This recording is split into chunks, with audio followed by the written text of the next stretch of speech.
Pete the Cat and the Bedtime Blues.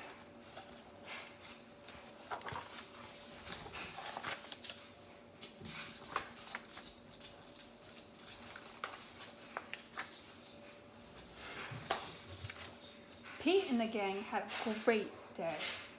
They'd been at the beach, surfing sun and tons of fun. But when the sun went down, they didn't want the fun to end. Pete had an idea. Hey, how about a sleepover? More time for tons of fun. Groovy. Pete's place. Let's go.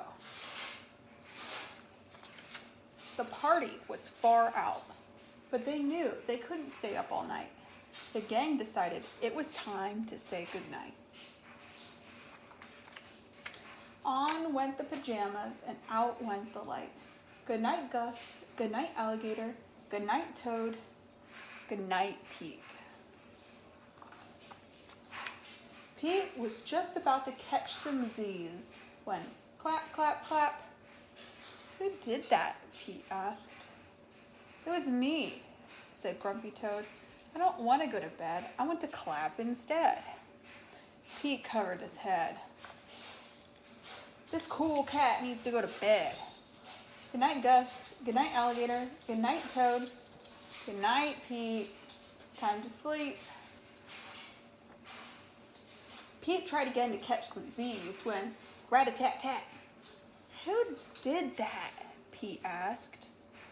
It was me, said Gus the platypus.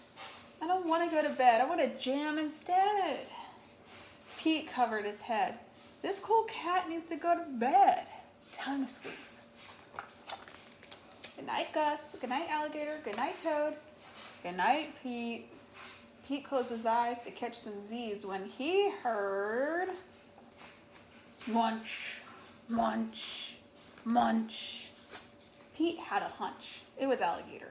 He was always up for eating. What could Pete do? All the clapping, rat-a-tat-tatting, and munching was giving him the bedtime blues. Pete had a groovy idea. He got out his favorite bedtime story and started to read, first to himself and then to the gang. Pete the Cat and 10 Little Monsters.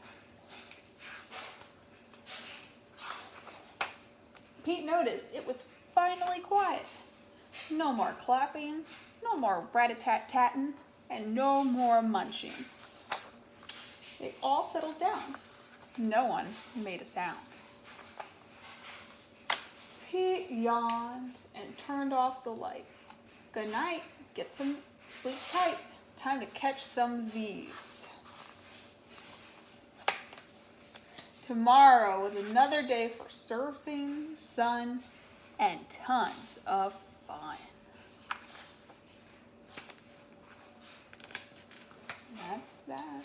The end. Pete the Cat and the Bedtime Blues.